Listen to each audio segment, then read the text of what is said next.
721 KTRS, Kelly Jackson here in studio. Recently, I guess earlier in the week, Ameren announced a new solar park. What is that all about? To talk about it, Executive Director of the Missourians for a Balanced Energy Future, Earl Scissors, joins us via Skype. Good morning, Earl. Good morning, McGraw. Tell us about this announcement. What does that mean exactly? Well, it's a exciting moment for St. Louis and for the rest of our state. Back in 2008, Missourians, by a wide margin, voted on Proposition C, and they said that they wanted to see more renewable energy in Missouri.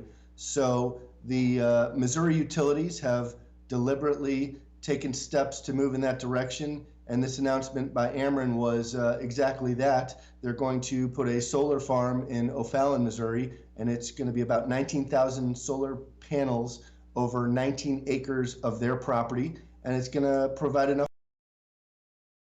So this is hopefully a first step in a long line of renewable energy improvements in Missouri. Does that 650 homes, do they now not have to pay their energy bill because it's free energy from the sun? Not exactly. Essentially, what'll likely happen is, just like with any of the power plants on Ameren's fleet, all the power goes into the central grid, and we all will receive the benefits of that power. So if that's cheaper power from the sun, then hopefully all Missouri or all Ameren customers will receive that benefit. They first have to pay off the plant, which is more expensive than a traditional energy plant? No, actually, the solar project, it's sizable for Missouri standards, but it'll probably cost somewhere between $10 and $20 million. So when you're looking at a cost of a new coal-fired power plant or even a nuclear plant, you're talking about billions of dollars. This is significantly less. Are there rules and regulations and standards how many solar parks Ameren has to build in so many years? Well, they need to, the standards set from Proposition C require a certain amount of renewable energy on the grid by 2021. And with this solar installment, at least Ameren's portion will fall into compliance. I'm sure that is their intent. So Ameren, by opening up this plant now, is good. They don't have to open up any more. Well, I think their intent is to. They first installed a 100 kilowatt system on their headquarters, and I think they've tested that for the last couple of years. And I think this is going to be a similar test on a larger scale. And I'm sure their intent is to see how this works, how this harnesses energy, if it's affordable and reliable for their customer base. And if so, then it is my optimistic thought that Ameren and the other Missouri utilities will see some of these other solar farms popping up across the state. Earl, where is this in O'Fallon? I'm sorry. Where is this in O'Fallon? It is near their Bellew power station, which it's on Ameren property. That's about as best. I haven't been out to the site. I haven't right. So you're not going to be able to see it from Highway 40 or Highway 70 or anything. I'm not 100% certain how it's going to be laid out. Gotcha. Earl, where do we stand when it comes to renewable energy sources in Missouri? Are we kind of ahead of the fray? Are we in the middle? Are we behind? We are moving up. I'll say that. Missouri gets approximately 80+% of its energy from coal, imported coal from other states. So we don't even mine it here. We get it all from somewhere else. However, it's provided us very cheap, reliable energy for generations. So in order for our state to move in a more renewable direction, we have to take some very baby steps. Kansas City Power and Light is moving in the wind direction on the western side of the state. Ameren has their hydroelectric plant at the Lake of the Ozarks, and now they're dipping into the solar avenue. So we also are looking at trash to energy projects popping up, and the residential solar market has really been a force the last couple of years. So we have a lot of growing to do, but there's a lot of space for us to move in a positive direction. Earl, natural gas prices are plummeting, and we're going to become the world's leader of natural gas if we're not already. How is that affecting the solar market, if you will? I think we'd see greater advances in solar if natural gas wasn't so inexpensive.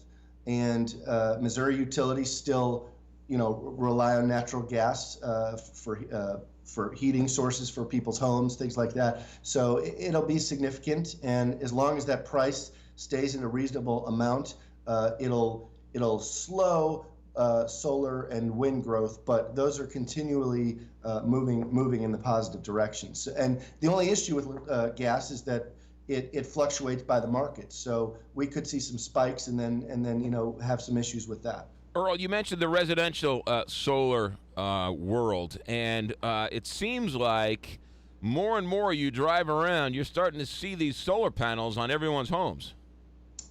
You're absolutely right. The price has gone down significantly in the last couple of years.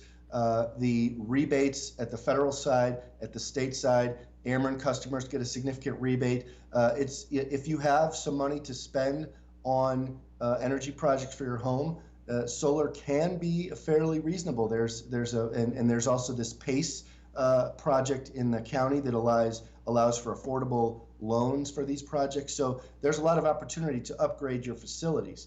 Now, when I say that at the residential level, the utilities need to do the same thing. We can have all these solar panels on our homes, wind farms, whatever, but we still have substations, we still have lines and poles that are 50, 60 years old. So, we need to upgrade the statewide energy infrastructure to prepare for these advancements. Let me ask you a stupid question here, Earl, and that is, let's say everybody says, I love solar, and everybody goes out and puts solar panels on their houses, and everyone's their own power plant, if you will.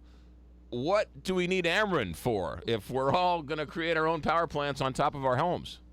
Well, that's certainly, I imagine, a concern of theirs. You'd have to ask them how they feel, about less power on the grid. But the truth of the matter is that's sort of the direction that the country is going. Not that we'll all have solar panels on our homes, but we are looking at more efficient furnaces, more efficient air conditioners, all of our electric appliances. Everything is becoming more efficient with the intent to use less energy. So utility companies across the country are preparing for that, but just the same, they have 100-year-old power plants, they have 50, 60-year-old bits of infrastructure on their grid, so they need to find more efficient uses as well. Interesting stuff. Quickly, do we have time? Go ahead. On your website, you ask people how they can get involved, and it says join our campaign to bring SMRs to Missouri. What is that, and what does that mean for us?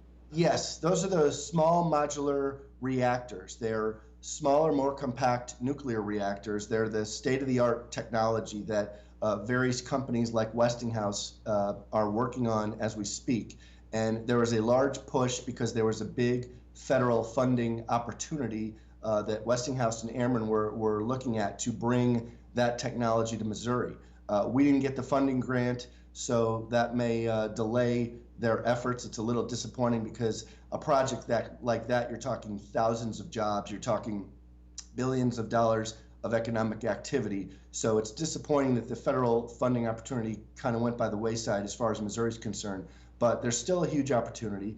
We still need to upgrade our energy resources. Our power plants are aging, and SMR technology is certainly the wave of the future. So we may see it. Quickly, what is you mean small nuclear power plants like in Back to the Future? I'm going to have my Mr. Fusion in the back of my car. Maybe one of these days, but for now, the Callaway plant in Callaway County, Missouri, is about 4 times the size of one of these SMRs. So that's what I mean. Gotcha. Smaller. Okay, good. Earl Scissors, Executive Director of Missourians for a Balanced Energy Future.